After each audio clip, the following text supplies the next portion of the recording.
नमस्कार दोस्तों, अगर आपको भी भारत और इंग्लैंड के बीच खेले जा रहे हैं तीसरे टेस्ट मैच के चौथे दिन का महामुकाबला पसंद आया हो तो हमारी इस वीडियो को दिल से एक लाइक जरूर कीजिएगा। आज के इस वीडियो का लाइक टारगेट सिर्फ और सिर्फ 400 लाइक्स है, तो लाइक करना तो बिल्कुल भी मत भूलिएगा। अब आपका ज्यादा समय न लेते हुए फटाफट इस सुपर एक्साइटिंग हाइलाइट्स को दिखाते हैं। दोस्तों, आपकी जानकारी के लिए बता दें कि भारत और इंग्लैंड के बीच खेले जा रहे तीसरे टेस्ट मैच में पहले बल्लेबाजी करते हुए इंग्लैंड की टीम ने 387 रन बनाए थे। फिर इसके जवाब में उतरी टीम इंडिया भी पहले इनिंग्स में 387 रन ही बना सकी। भारतीय टीम की तरफ से बल्लेबाजी करते हुए केएल राहुल ने शतक लगाए तो वहीं ऋषभ पंत ने 74 रन और रविंद्र जडेजा ने 92 रनों की शानदार पारी खेली। इसके बाद बल्लेबाजी करने के लिए उतरी इंग्लैंड की टीम तीसरे दिन का खेल खत्म होने तक 2 रन बना पाई। चौथे दिन का महामुकाबला शुरू हुआ तो टीम इंडिया ने पूरी रणनीति बना रखी थी कि पहले ही सेशन में विकेट लेकर इंग्लैंड की टीम पर दबाव बनाया जाए। चौथे दिन का महामुकाबला शुरू हुआ तो टीम इंडिया के कप्तान शुभमन गिल ने गेंदबाजी करने के लिए मोहम्मद सिराज को भेज दिया। उनके सामने स्ट्राइक पर मौजूद थे बेन डकेट। ओवर की पहली ही गेंद टीम इंडिया की मिसफील्डिंग की वजह से बाउंड्री को पार करते हुए 4 रनों के लिए चली गई। इस तरीके से इंग्लैंड की टीम को 4 एक्स्ट्रा रन मिल गए। फिर अगली गेंद को बेन डकेट ने लॉन्ग ऑफ की दिशा में धकेल दिया। गेंद तेजी से बाउंड्री की तरफ बढ़ रही थी, जहां पर खड़े थे वॉशिंगटन सुंदर। जब तक सुंदर ने दौड़कर गेंद को पकड़ा तब तक बेन डकेट चीते की रफ्तार से दौड़कर 3 रन पूरे कर ली। इस तरीके से अब इंग्लैंड का स्कोर था बिना किसी विकेट के नुकसान पर 9 रन। भारतीय टीम की तरफ से विकेट की तलाश में तीसरा ओवर लेकर आए जसप्रीत बुमराह की दूसरी गेंद पर बेन डकेट ने सिंगल लेकर स्ट्राइक जैक क्राली को दे दिया, लेकिन इसके बाद जसप्रीत बुमराह ने खतरनाक गेंदबाजी करते हुए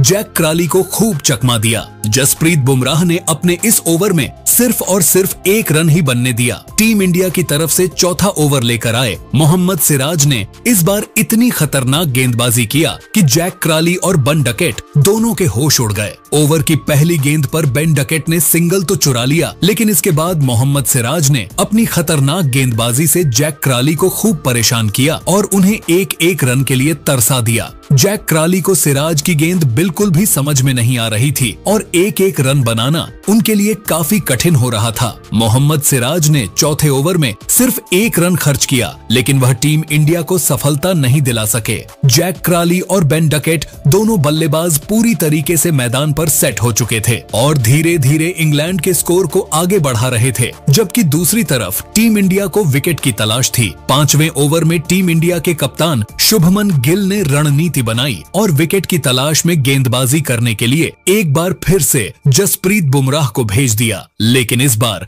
इंग्लैंड के दोनों बल्लेबाजों जैक क्राली और बेन डकेट ने मिलकर उनकी जमकर धुनाई कर दी। ओवर की पहली गेंद को बेन डकेट ने लेग साइड की दिशा में धकेल दिया और 2 रन चुरा लिए। अगली गेंद पर उन्होंने एकल लिया। अब स्ट्राइक पर आ चुके थे जैक क्राली। जैसे ही स्ट्राइक जैक क्राली के पास आई, ताबड़तोड़ अंदाज में बल्लेबाजी करते हुए उन्होंने चौथी गेंद पर खतरनाक चौका लगाकर इंग्लैंड के स्कोर को तेजी से आगे बढ़ाया। दोनों बल्लेबाजों ने मिलकर जसप्रीत बुमराह के इस ओवर से 7 रन जोड़ लिए। अब इंग्लैंड का स्कोर बिना किसी विकेट के नुकसान पर 18 रन बन चुका था। भारतीय गेंदबाज अब तक एक भी विकेट नहीं निकाल पाए थे, इसलिए टीम इंडिया के कप्तान शुभमन गिल के चेहरे पर निराशा साफ झलक रही थी। अगले ओवर में शुभमन गिल ने एक बार फिर से मोहम्मद सिराज पर भरोसा जताया और विकेट की तलाश में गेंदबाजी करने के लिए उन्हें भेज दिया। ओवर की तीसरी ही गेंद पर बेन डकेट ने जबरदस्त चौका लगा दिया, लेकिन इसके बावजूद मोहम्मद सिराज ने हार नहीं मानी और इस मौके का बदला लेते हुए 5वीं गेंद पर बेन डकेट को अपना शिकार बनाया। गेंद उनके बल्ले से लगकर हवा में उछली और जसप्रीत बुमराह ने बिना कोई गलती की आसानी से कैच लपक लिया। इस तरीके से भारतीय टीम को पहली सफलता मिल गई। बेन डकेट इंग्लैंड के लिए एक चौके की सहायता से सिर्फ 12 रनों की पारी खेलकर बेहद निराश मन से पवेलियन लौट गए। इंग्लैंड की टीम को 22 रन के स्कोर पर पहला झटका लग गया। बेन डकेट का विकेट गिरने के बाद जैक क्राली का साथ देने के लिए मैदान पर अब ओली पोप, दोनों बल्लेबाजों के कंधों पर इंग्लैंड की पूरी जिम्मेदारी आ चुकी थी। 6 ओवर की समाप्ति के बाद इंग्लैंड का स्कोर था 1 विकेट के नुकसान पर 22 रन। 7वें ओवर में जसप्रीत बुमराह ने खतरनाक गेंदबाजी करते हुए दोनों बल्लेबाजों को खूब चकमा दिया, लेकिन ओवर की अंतिम गेंद पर ऑली पोप ने जबरदस्त चौका लगाकर इंग्लैंड के स्कोर को 27 रनों तक पहुंचा दिया। 8वें ओवर में दोनों बल्लेबाजों ने सिंगल और डबल के साथ काम चलाया और समझदारी के साथ बल्लेबाजी करते हुए 3 रन जोड़ लिए। भारतीय टीम के कप्तान शुभमन गिल ने गेंदबाजी करने के लिए एक बार फिर से जसप्रीत बुमराह को भेजा। यहाँ पर जैक क्रॉली ने अपने बल्लेबाजी करने का अंदाज बदला। ओवर की पहली गेंद को जैक क्रॉली ने ऑफ साइड की दिशा में धकेलकर 2 रन चुरा लिए। फिर अगली गेंद पर सनसनाता हुआ चौका लगाकर इंग्लैंड के स्कोर को रॉकेट की रफ्तार से आगे बढ़ाया। जसप्रीत बुमराह ने अपने इस ओवर में 6 रन खर्च किए। 10वें ओवर में टीम इंडिया की तरफ से खतरनाक गेंदबाजी करते हुए मोहम्मद सिराज ने ओली पॉप को खूब परेशान किया। ओली पोप संभल कर बल्लेबाजी करते हुए अपना विकेट बचाने में लगे हुए थे। ओली पोप इस ओवर में एक भी रन नहीं बना सके, लेकिन वह अपना विकेट बचाने में कामयाब हो गए। 10 ओवर की समाप्ति के बाद इंग्लैंड का स्कोर 1 विकेट के नुकसान पर 36 रन था। 11वें ओवर में टीम इंडिया की तरफ से जसप्रीत बुमराह ने गेंदबाजी किया और सिर्फ 2 रन ही बनने दिया। तभी टीम इंडिया के कप्तान शुभमन गिल ने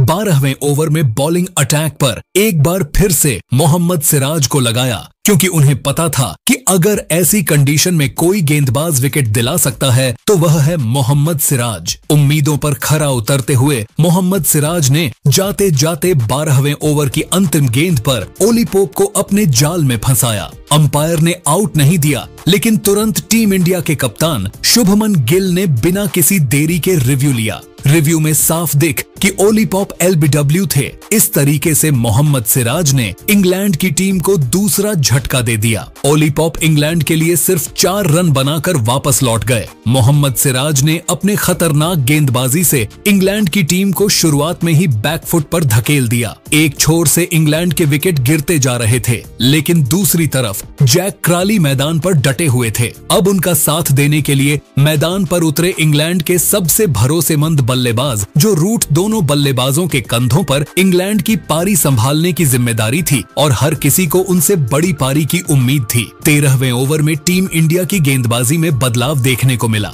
और इस बार कप्तान शुभमन गिल ने बॉलिंग करने के लिए नीतीश कुमार रेड्डी को बुला लिया। दोनों बल्लेबाजों के चेहरे पर विकेट गिरने का दबाव साफ झलक रहा था और वह कोई भी रिस्क नहीं लेना चाहते थे। नीतीश के इस ओवर की 5वीं गेंद पर जो रूट ने सिंगल लेकर स्ट्राइक जैक क्रॉली को दे दिया। ओवर की अंतिम गेंद पर जैक ने चौका मारकर इंग्लैंड के स्कोर को 48 रनों तक पहुंचा दिया। 14वें ओवर में मोहम्मद सिराज ने खतरनाक गेंदबाजी करते हुए जो रूट को जकड़ कर रखा और सिर्फ 1 रन ही खर्च किया। टीम इंडिया की तरफ से 15वां ओवर लेकर नीतीश रेड्डी ओवर की पहली गेंद पर जो रूट ने सिंगल लिया, इसी के साथ इंग्लैंड के 50 रन पूरे हो गए। अब स्ट्राइक जैक क्रॉली के पास थी। तभी ओवर की 4थी गेंद पर जैक क्रॉली गेंद को सीधा यशस्वी जायसवाल के हाथों में मार बैठे। इस तरीके से नीतीश रेड्डी ने सेट बल्लेबाज जैक क्रॉली का विकेट लेकर इंग्लैंड को तगड़ा झटका दे दिया। जैक क्रॉली को 22 रनों की पारी खेलकर वापस लौटना पड़ा। अब इंग्लैंड की पारी को संभाल रहे थे जो रूट और हैरी ब्रुक। 15 ओवर की समाप्ति के बाद इंग्लैंड का स्कोर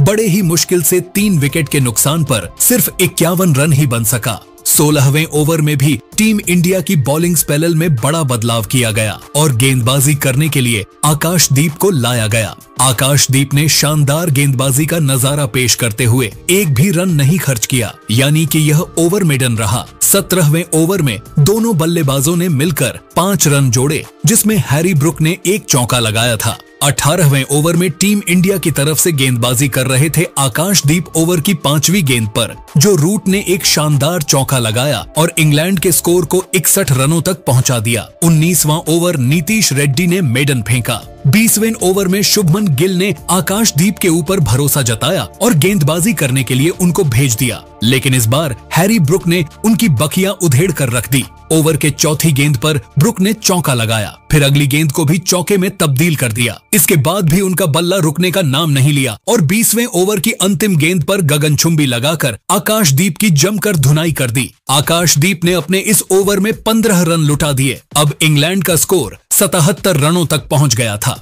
21वें ओवर में भी दोनों बल्लेबाजों ने शानदार बल्लेबाजी किया और 7 रन जोड़े, जिसमें हैरी ब्रुक ने एक शानदार चौक लॉन्ग ऑफ की दिशा में लगाया था। टीम इंडिया की तरफ से 22वां ओवर लेकर आए आकाशदीप की पहली गेंद पर जो रूट ने 2 रन जोड़े और स्ट्राइक अपने पास ही रखा। फिर अगली गेंद पर सिंगल लेकर स्ट्राइक हैरी ब्रुक को दे दिया। ओवर की तीसरी गेंद पर आकाशदीप ने हैरी ब्रुक को क्लीन बोल्ड करके इंग्लैंड की टीम को चौथा बड़ा झटका दे दिया। ब्रुक 4 चौके और 1 की सहायता से 23 रनों की पारी खेलकर पवेलियन लौट गए। इंग्लैंड का चौथा विकेट गिरने के बाद अब जो रूट का साथ देने के लिए खुद कप्तान बेन स्टोक्स मैदान पर उतरे और दोनों बल्लेबाजों के कंधों पर इंग्लैंड की पूरी जिम्मेदारी आ चुकी थी। आकाशदीप ने 22वें ओवर में 3 रन खर्च करके टीम इंडिया को चौथी सफलता दिलाई। मुकाबला आगे बढ़ता गया और अगले 2 ओवर तक इंग्लैंड के दोनों बल्लेबाज एक भी बाउंड्री नहीं लगा सके। अब पहला सेशन समाप्ति की तरफ बढ़ रहा था। टीम इंडिया की तरफ से पहले सेशन का अंतिम ओवर लेकर आए जसप्रीत बुमराह। ओवर की पहली गेंद विकेटकीपर ध्रुव जुडैल के हाथों से मिस हुई और पीछे की तरफ 4 रनों के लिए चली गई और इंग्लैंड को 4 एक्स्ट्रा रन मिल गए। फिर जो रूट और बन स्टोक्स ने समझदारी के साथ बल्लेबाजी करते हुए सिंगल और डबल से काम चलाया। पहले सेशन के अंतिम ओवर में जसप्रीत बुमराह ने 7 रन खर्च किए। अब इंग्लैंड का स्कोर 4 विकेट के नुकसान पर 98 रन था। इसी के साथ लंच ब्रेक हो चुका था। पहला सेशन पूरी तरीके से टीम इंडिया के नाम रहा, जहां पर भारतीय गेंदबाजों ने इंग्लैंड के 4 बड़े बल्लेबाजों को पवेलियन का रास्ता दिखाया। यानी इस सेशन में भारत ने महज 96 रन के अंदर इंग्लैंड के 4 बल्लेबाजों को पवेलियन भेज दिया था। यह सत्र सिर्फ विकेटों का नहीं था, यह था भारत की रणनीति और अनुशासन का प्रमाण। हर गेंदबाज ने अपनी भूमिका बखूबी निभाई। सिराज की धार, बुमराह की सटीकता, रेड्डी की सरप्राइज स्ट्राइक और आकाशदीप का पलटवार, सब ने इंग्लिश बल्लेबाजों को बैकफुट पर धकेल दिया। जहां इंग्लैंड एक बड़ी साझेदारी की उम्मीद में था, वहीं भारत ने हर मौके पर उन्हें तोड़ा। जो रूट और स्टोक्स जैसे अनुभवी खिलाड़ी अब मोर्चा संभाल रहे थे। लेकिन जिस तरह भारत ने पहले सत्र में इंग्लैंड को दबाव में डाला, उससे साफ था कि मैच की कमान फिलहाल भारत के हाथों में है। दूसरे सेशन की शुरुआत एक बेहद दिलचस्प मोड़ पर हुई थी। कप्तान बेन स्टोक्स और अनुभवी जो रूट, दोनों खिलाड़ियों की बल्लेबाजी शैली अलग है, लेकिन जब संकट होता है तो दोनों की सोच एक जैसी होती है, टिकना और टीम को उबारना। भारत को पता था कि अगर इन दोनों में लंबी साझेदारी हो गई तो मैच की दिशा पलट सकती है। शुरुआती ओवरों में दोनों बल्लेबाजों ने संयम दिखाया, खासकर जो रूट बहुत ही अच्छे टच में नजर आ रहे थे, गेंद को मिडल कर रहे थे और हर गेंद पर नियंत्रण दिखा रहे थे। वही बेन स्टोक्स अपने पुराने अंदाज में गेंदबाजों को थकाने की रणनीति पर काम कर रहे थे। ना कोई जल्दबाजी, ना कोई फालतू शॉट। भारत के तेज गेंदबाजों ने भरपूर कोशिश की। सिराज और बुमराह ने अपनी सीएम और स्विंग से परेशान करने की कोशिश की, लेकिन विकेट नहीं मिला। फिर एक मौका जरूर आया जब सिराज की एक गेंद जो रूट के पैड पर लगी और भारत ने जोरदार अपील की।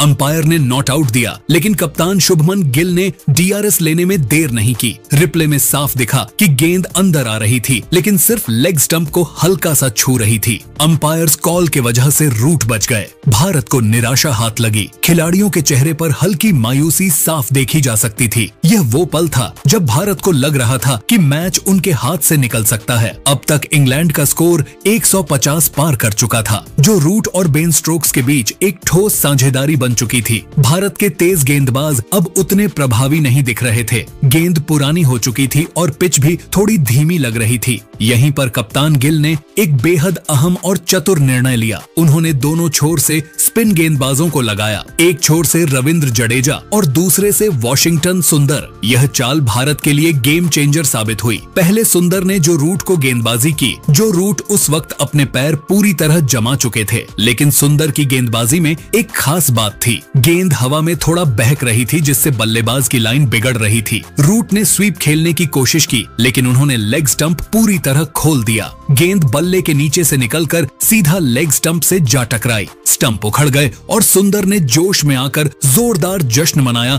जो रूट 40 रन बनाकर आउट हुए। यह वही विकेट था जिसकी भारत को बेहद सख्त जरूरत थी। लॉर्ड्स की भीड़ में बैठे भारतीय समर्थक खुशी से झूम उठे। यह विकेट भारत के आत्मविश्वास को नई ऊंचाई देने वाला था। रूट के आउट होने के बाद आए युवा बल्लेबाज जेमी स्मिथ, लेकिन सुंदर ने उनका ज्यादा देर टिकना मुश्किल बना दिया। एक फ्लैटर डिलीवरी जिसमें हल्का सा बाहर की तरफ बहाव था। स्मिथ बैकफुट पर थे और गलत लाइन में खेलने की कोशिश कर रहे थे। गेंद बल्ले का किनारा लेते लेते निकल गई और सीधे ऑफ स्टंप से जा टकराई। स्मिथ केवल 8 रन ही बना सके। सुंदर एक बार फिर दौड़ते हुए अपने साथियों के पास पहुंचे। 2 विकेट और भारत की वापसी पूरी तरह पक्की। अब इंग्लैंड का स्कोर था 154 पर 6 विकेट। भारत का अगला लक्ष्य साफ था, इंग्लैंड को 200 से पहले समेटना। मैच का संतुलन पूरी तरह भारत की ओर झुक चुका था, लेकिन अभी एक और चुनौती बाकी थी और वह थे कप्तान बन स्ट्रोक्स और उनके साथ मैदान में उतरे क्रिस वॉक्स। स्ट्रोक्स जानते थे कि अब उन्हें पारी को फिर से खड़ा करना है। वॉक्स जो बल्ले से भी योगदान दे सकते हैं, उन्होंने भी शुरुआत में डिफेंस को प्राथमिकता दी। दोनों ने मिलकर धीरे धीरे रन जोड़ने शुरू किए। भारत ने सुंदर और जडेजा से लगातार ओवर करवाए, लेकिन अब इंग्लैंड ने किलेबंदी कर दी थी। स्ट्रोक्स की तकनीक और आत्मविश्वास साफ दिख रहा था। वो हर गेंद को पूरी एकाग्रता से खेल रहे थे।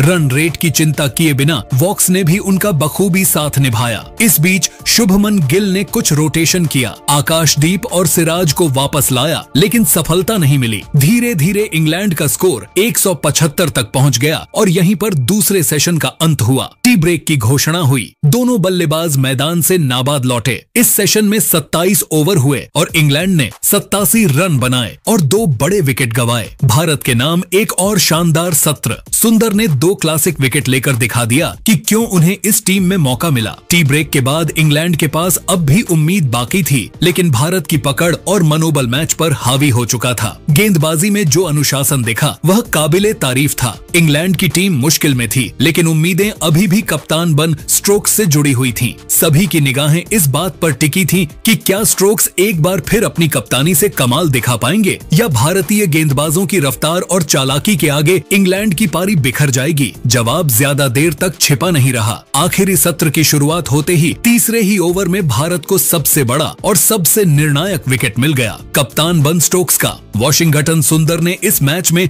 अपना सर्वश्रेष्ठ प्रदर्शन पेश किया। राउंड विकेट गेंदबाजी करते हुए उन्होंने गेंद को अंदर की ओर ड्रिफ्ट कराया। स्ट्रोक्स पहले भी ओवर में एक बार स्वीप खेलने में बाल बाल बचे थे, लेकिन इस बार गेंद उनके बल्ले के नीचे से निकल गई और सीधा मिडिल स्टंप से जा टकराई। स्टंप्स उखड़ते ही सुंदर ने जोरदार जश्न मनाया और कप्तान शुभमन गिल उन्हें गले लगाने दौड़े। स्ट्रोक्स 33 रन बनाकर आउट हुए और इंग्लैंड की उम्मीदों को बड़ा झटका लगा। अब भारत पूरी तरह हावी हो चुका था। इंग्लैंड की पारी बिखरने के कगार पर थी और भारत की गेंदबाज एक बार फिर कहर बनकर टूटने वाले थे। अगला शिकार बने ब्राइडन कार्स और इस बार गेंदबाज थे जसप्रीत बुमराह। बुमराह ने इस पारी में अब तक कोई विकेट नहीं लिया था, लेकिन उनका असर हमेशा की तरह गेंदों पर दिख रहा था। वो लगातार बल्लेबाजों को चकमा दे रहे थे और यह विकेट केवल समय की बात थी। बुमराह ने कार्स को एक शानदार यॉर्कर फेंका। तेज गति से आती हुई गेंद जो अंदर की ओर मुड़ी और बल्लेबाज को पूरी तरह छका गई।